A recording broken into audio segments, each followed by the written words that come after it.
Hello my friends, welcome to my channel Legal Panacea. Today you all might have come to know about the arrest of Mr. Arnab Goswami.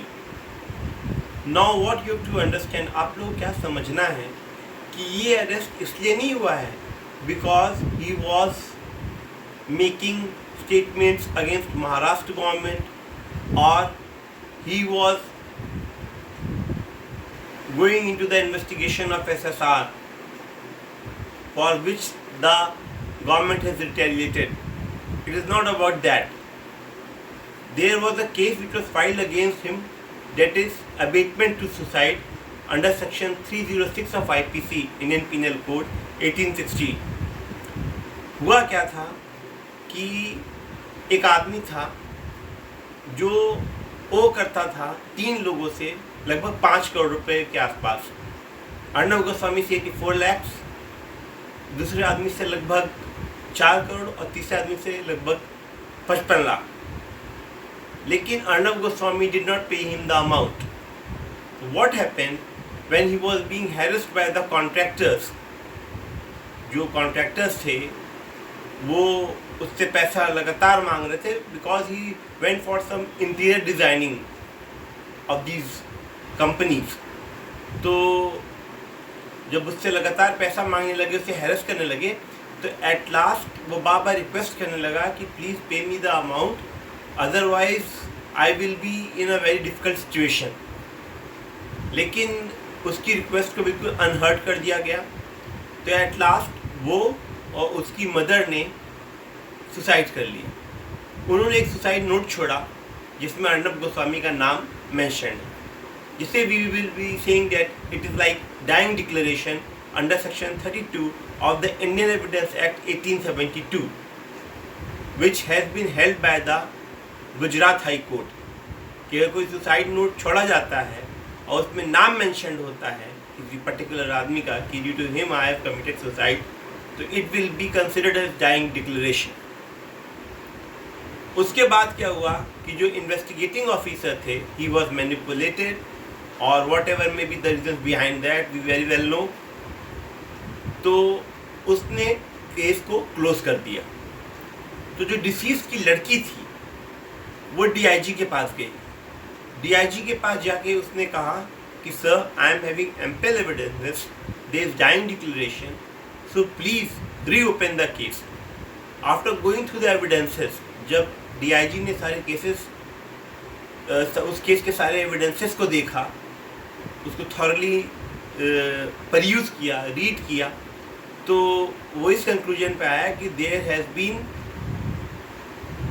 Mismanagement in the investigation. तो जो IO थे, जो investigate कर रहे थे, जिन्होंने close कर दिया था रिपोर्ट, डीआईजी ने उनके खिलाफ एक इंक्वायरी सेटअप कर दी और केस को रीओपन कर दिया। केस के रीओपन करने पे when Arnab Goswami came to know about it, तो he understood that now he is going to be in a catch 22 position. अब वो एक डिफिकल्ट पोजीशन में आ सकते हैं। तो उन्होंने क्या किया कि उन्होंने 84 lakh rupees he try to transfer in the account of the deceased. लेकिन क्योंकि उस आदमी की डेथ हो चुकी थी, तो बैंक ने डिक्लाइन कर दिया कि नहीं, क्योंकि अभी आदमी नो मोर है, तो he is not alive, so that money won't be transferred into his account. So there are two proofs. The first one is the dying declaration. The second is that when the case was reopened, he tried to transfer that amount, 84 lakhs, into the account of that man, deceased man, जिसे suicide कर लिया था, but that was declined by the bank.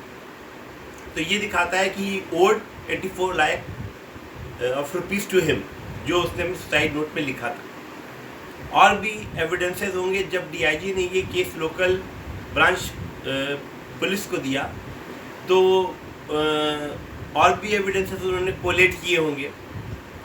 तो section 41 CrPC कहता है कि जब कोई बहुत ग्रेव ऑफेंस, जैसे abetment to suicide is a very good offence, इसमें 10 साल की सज़ा होती है, नॉन कंपाउंडेबल ऑफेंस होता है, नॉन बेलेबल ऑफेंस होता है, कॉग्निजेबल ऑफेंस होता है। और previously also the IO was manipulated, IO को मैनिपुलेट किया गया था, केस को क्लोज करा दिया गया था। तो ऐसे कंडीशन में पुलिस सेक्शन 41 ऑफ सीआरपीसी में अरेस्ट कर लेती है। अब सेक्शन 436 बेलेबल ऑफेंसेस से डील करता है और section 437 of CRPC non bailable offences से डील करता है। लेकिन 437 ऑफ CRPC जो है वो 7 साल या 7 साल से कम की सज़ा हो तो उसमें बेल मिलना is possible, but if the punishment is more than 7 years then it is very difficult to get the bail. In this case of abatement to suicide, the punishment is round about there about 10 years. 10 साल की imprisonment है। Non bailable तो है ही है, cognizable भी है। Cognizable का मतलब है ग्रेव ऑफेंस जिसमें पुलिस अरेस्ट कर सकती है। और थर्डली ये है कि नॉन कंपाउंडेबल है, मतलब कि आप इसको सेटल नहीं कर सकते हैं आउटसाइड द कोर्ट। तो अब ऐसी सिचुएशन में पुलिस ने जो भी एविडेंसेस कोलेक्ट किए, जो डाइंग डिक्लेरेशन था, जो बैंक में इनका अमाउंट ट्रांसफ़र करना था जो डिक्लाइन हो गया, ये सब एविडेंसेस को लेके पुलिस को लगा कि firstly also there has been a manipulation, there has been a tampering of evidence, तो वो इनको अरेस्ट करने के लिए पहुंची। तो पुलिस ने went on to hand over the arrest notice to the wife of mister Arnab Goswami which she tore away. आप अगर वो वीडियो देखेंगे तो वो उन्होंने उसको फाड़ दिया और फाड़ने के बाद she threw it from the apartment.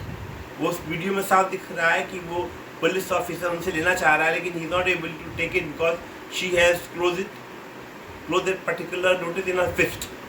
तो उसके बाद फेंक दिया। लेकिन अभी ये तो बहुत ही इग्नोरेंट एक्टिविटी है क्योंकि पुलिस के पास और उसकी कॉपीज़ होंगी। तो और कहीं भी उस पूरे वीडियो में ये नहीं दिखा रहा है कि हाँ पुलिस ने इनको मारा। अगर उनकी वाइफ वीडियो बना रही थी तो कहीं तो होगा कि इनको मारा, इनके बच्चों को मारा है, किसी को मारा। This is the pretext he keeps on taking, हाँ कि हाँ हम पे अटैक हुआ, फिजिकल असॉल्ट हुआ। ये इन्होंने 2002 गुजरात रॉयट्स के बाद भी किया था जिसमें राजदीप सरदेसाई पे हुआ था, इन्होंने अपना नाम दे दिया था। अभी भी जब इनके खिलाफ डिफेमेशन का केस जो हुआ था, सोनिया गांधी को ये जो बहुत ही गंदे तरीके से एड्रेस करते थे, उसके लिए इनको भाई एक लेडी है सोनिया गांधी और आप इस तरीके से एड्रेस कर रहे हो, there might be difference of opinion but you can't go on to defame anybody. तो ये जिस तरीके से यूज़ करते थे तो इनके खिलाफ काफ़ी FIRs लॉन्च हुई थी। उसको भी क्वेश्चन कराने गए थे सुप्रीम कोर्ट में, लेकिन सुप्रीम कोर्ट ने मना कर दिया। उसने उसको एक जगह पर सारे FIRs को ट्रांसफ़र कर दिया था, वो मुंबई पुलिस। इन्होंने कहा था कि CBI को दे दिया जाए, लेकिन सुप्रीम कोर्ट ने अभी मना कर दिया था कि CBI नहीं मुंबई पुलिस करेगी जो सोनिया गांधी में इन्होंने डिफेमेशन किया। तो इसने एक नाटक रचा, ये बोला कि हाँ मेरे पीछे there were some stalkers who were chasing me. इनके पास अच्छी खासी सिक्योरिटी है, अच्छी खासी कैटेगरी की सिक्योरिटी है। तो समझ में नहीं आता है कि two bike riders were chasing him and they were trying to throw acid on him and they were banging his glass windows, then why the car was not damaged, why there were no signs of मतलब कि हाँ there was an aggression on him, ऐसा कोई भी sign नहीं मिला। Ink फेंका हुआ मिला गाड़ी के ऊपर। उसके बाद जो सिक्योरिटी थी वो ऐसी है कि वो तुरंत एक्शन लेती, लेकिन उसने कोई एक्शन नहीं लिया। They went on chasing him, they went on Helsing him, they went on मतलब कि टॉर्मेंटिंग हिम, वो परेशान करते रहे और सिक्योरिटी गार्ड्स देखते रहे। जब ये अपने अपार्टमेंट के अंदर आ गए, सिक्योरिटी गार्ड्स ने उनको पकड़ा, उनसे पूछा भाई तुम कौन हो, तो उन्होंने बड़े ही कैंडिडेटली बता दिया कि वी आर कहते हैं कांग्रेस यूथ वर्कर्स और हमें सोनिया गांधी ने भेजा है। चलो अगर ये भी हम मान लेते हैं, then they should have been handed over to the police for making such an attempt to harm somebody, to cause deleterious harm to somebody, लेकिन ऐसा नहीं किया गया। तो ये इनका दूसरा नाटक। उसके बाद उनके ऊपर 4 FIRs हैं। एक तो डिफेमेशन का FIR है, एक TRP रिगिंग का FIR है, एक अबेटमेंट टू सुसाइड का FIR हो गया। तो ये कम से कम ये 4 FIRs इस समय ये डील कर रहे हैं। और इन्होंने यही काम किया था सुनंदा पुष्कर केस में। सुनंदा पुष्कर केस में जो चार्जशीट है वो सबमिट हो गई थी, उसमें ये लिखा था कि it is abetment to suicide और suicide, but he went on to call it murder. He was regularly calling it murder। तो इस पर शशि थरूर ने कंप्लेन किया दिल्ली हाई कोर्ट को। दिल्ली हाई कोर्ट ने इनको बहुत डांट लगाई कि do you know what is the definition of murder. मतलब कि जब चार्जशीट में अबेटमेंट टू सुसाइड है तो how you can call it a murder, have you got any evidence? If you have not got any evidence then go and read the definition of murder. और ये भी आप देखिए कि भाई सुप्रीम कोर्ट केसेस क्या कहते हैं, मर्डर कैसे डिफाइन होता है। तो वहाँ से भी महाराष्ट्र गवर्नमेंट में भी अपने FIR क्वेश्चन कराने गए थे एक और जो चौथा FIR था जो इनका कम्युनल हेट्रेड पर हुआ था, वो भी मना कर दिया महाराष्ट्र गवर्नमेंट, देखो मतलब महाराष्ट्र हाई कोर्ट ने।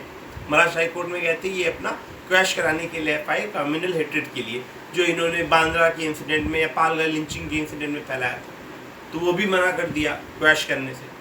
तो मतलब he is a person who has been surrounded by such cases which are very grave in nature.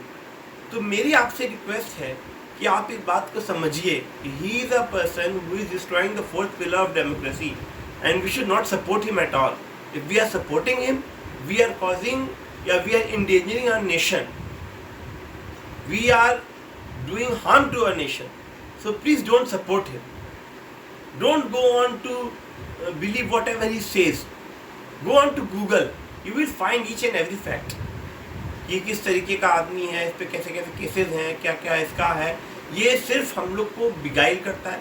The way the debate is being, the way the debate goes on to be conducted in his channel, that is very offensive in nature and offending in nature, उसको देखा नहीं जा सकता है, इतना ख़राब होता है, इतनी गंदी लैंग्वेज यूज़ होती है। तो we have to go for healthy journalism. So this is my request that in these going by these circumstances we should not go to support him, we should not at all render him any support. ये abetment to suicide का case है, इसमें police ने इसको arrest किया है। 41 of CRPC police को ये अधिकार देता है। 437 ऑफ CRPC ये बोलता है कि अगर 7 साल या 7 साल से कम की सजा है तो bail is possible, otherwise bail is not possible. Abetment to suicide एक नॉन बिलेबल ऑफेंस है, कॉग्निजेबल ऑफेंस है, मतलब ग्रेव ऑफेंस है, नॉन कंपाउंडेबल ऑफेंस है, उसमें 10 साल की सजा है। तो ये प्रेडिक्ट करना चाह रहे हैं, ये प्रोजेक्ट करना चाह रहे हैं कि this is being done because he has made statement against the Maharashtra government और he has pursued the case of SSR। अगर SSR का भी केस परस्यू किया है इन्होंने, तो ये क्यों नहीं जाके एविडेंसेस CBI को दे देते हैं? CBI तो बहुत दिनों से है यहाँ पर, तो CBI उसी को सामने ले आएगी, लेकिन इनके पास कोई एविडेंस ही नहीं है। ये सिर्फ बिगाइल कर रहे हैं, ये सिर्फ अपने TRP बटोर रहे हैं हम लोग को बेवकूफ़ बना के, और एक आदमी की डेथ को इनकैश कर रहे हैं। Secondly, central forensic science laboratory I, उसने भी यही बोला सारा रिक्रिएशन के बाद सीन करने के बाद SSR केस में कि it is a case of suicide और abetment to suicide. Professor Sudhir Gupta जो आए थे, who is one of a luminary in forensic medicine and toxicology, आप एम्स की वेबसाइट पर चले जाइए, खोल लीजिए, तो he is a professor and head of department of forensic medicine and toxicology. 25 years से वो वहाँ पढ़ा रहे हैं प्रीमियर इंस्टीट्यूट ऑफ इंडिया में, एम्स दिल्ली में। PhD MD कराते हैं बच्चों को फॉरेंसिक मेडिसिन एंड टॉक्सिकोलॉजी में, और उनको वेरियस ऑर्गेनाइजेशंस ने, जैसे स्कॉटलैंड यार्ड पुलिस ने, UK पुलिस ने, USA पुलिस ने उनके काम को, उनके इनोवेशंस को रिकग्नाइज किया है, अवार्ड किया है। तो please, he is only trying to earn money, he is only trying to make money by fooling us, and we should not go on to we should not go on to fall into his trap. We should not be beguiled by him, we should not be duped by him, we should not be used by him. हम लोग को इससे बिल्कुल भी इसके trap में नहीं आना है, ये हम लोग को बहुत ध्यान में रखना है, वरना we are harming our nation, we are harming our constitution. This is my request. Please don't support such a person. Thank you.